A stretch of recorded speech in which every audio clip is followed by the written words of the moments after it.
అందరం పొలం వెళ్ళేవాళ్ళమేనా మేడం మేమంతా. సరే వెళ్ళినాక ఇలా ధ్యానం చేసుకోవాలి, కూర్చోవాలి అన్నాడు.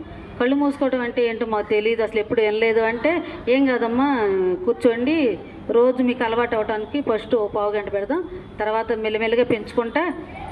40 రోజులు మాత్రం 41 రోజు చేసుకోవాలి, ఇది మండలం లాగా చేసుకుంటే మీకు ఈ మధ్యలోనే మీకు అర్థమైపోయింది, తెలిసిపోయింది అన్నారు. సరేని అనుకున్నాము. సరేలే అని చెప్పి టైం మెయింటైన్ అనేవరకే మేమందరం రైతులం పొలం వెళ్ళాలి.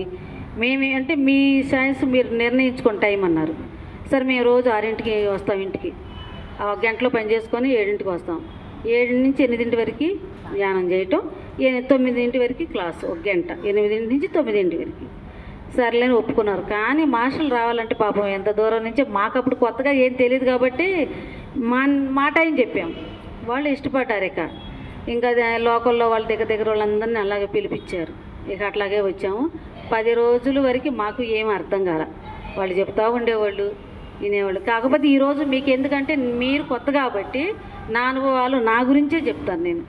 ఇంకెందుకంటే మీకు కూడా కొంచెం తెలియాలి, మీకు కూడా కొంచెం ముందు ఎందుకు ఇలా నాలాగా మీలాగా 2023లో మేము 2023 ఫిబ్రవరి 9వ తారీఖు మేడం.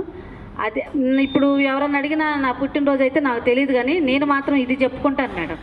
ఈ ధ్యానం మొదలుపెట్టిన రోజు నుంచి పుట్టినరోజు అని చెప్పుకుంటాను మేడం, నా పుట్టినరోజు అని. అంత ఆనందంగా ఉంది. ఎందుకంటే ధ్యానం వెనక ఎంత ఉందనేది వచ్చినాకే తెలిసింది. ఎంత బాగా తెలిసిందంటే అంత బాగా తెలిసింది.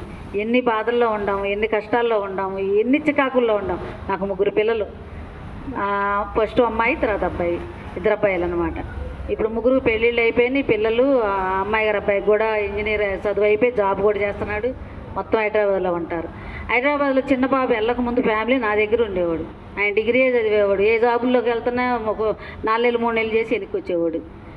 మరి అలా ఉండేవాడు. ఫ్యామిలీ అంటే మరి నేను భరాయించుకోవటమే కదా, కష్టాల్లోనే ఉన్నాం తెలియదు. ఈ ధ్యానంలోకి వచ్చిన కాడి నుంచి ఇక నేను ఎప్పుడైతే మొదలు పెట్టానో ఒక్కొక్కటి ఒక్కొక్క మాస్టర్ ఒక్కొక్క రకంగా ఎన్ని రకాలుగా చెప్తుంటే ఎంత ఆనందంగా ఉండేదో నాకు 10 రోజులు అర్థం కాలేదు. మా బ్యాచ్ పక్కనుండే బ్యాచ్కి కూడా సరిగ్గా అర్థం కాక ఎరుకులో ఉండాలి అంటే ఎరుకులో ఏంటి మల్లేశ్వరి అని అంటే ఏమోనే, ఎవరిని అడిగితే పొరుగు పోయితేమో ఏం తెలిసిద్దిలే, ఎవరిని అడగొద్దులే అని. అంతే, అంత చదువులే ఎదగలేదు కాబట్టి మాకు లేదు కాబట్టి ఎరుకు అనేది కూడా మాకు తెలియలేదు మేడం. అలా చెప్పేవాళ్ళు. తర్వాత ఏమో శ్వాసను గమనించమనేవాళ్ళు.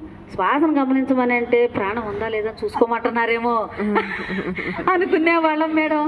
అట్లా అనుకునేవాళ్ళం. సరేలేనని చెప్పి అట్లా సర్లే ఎవరిని గమనించదులేని సర్లే అనేది చేసుకుంటూ వస్తున్నాం. అలా 10 రోజులు మాస్టర్లు రోజుకు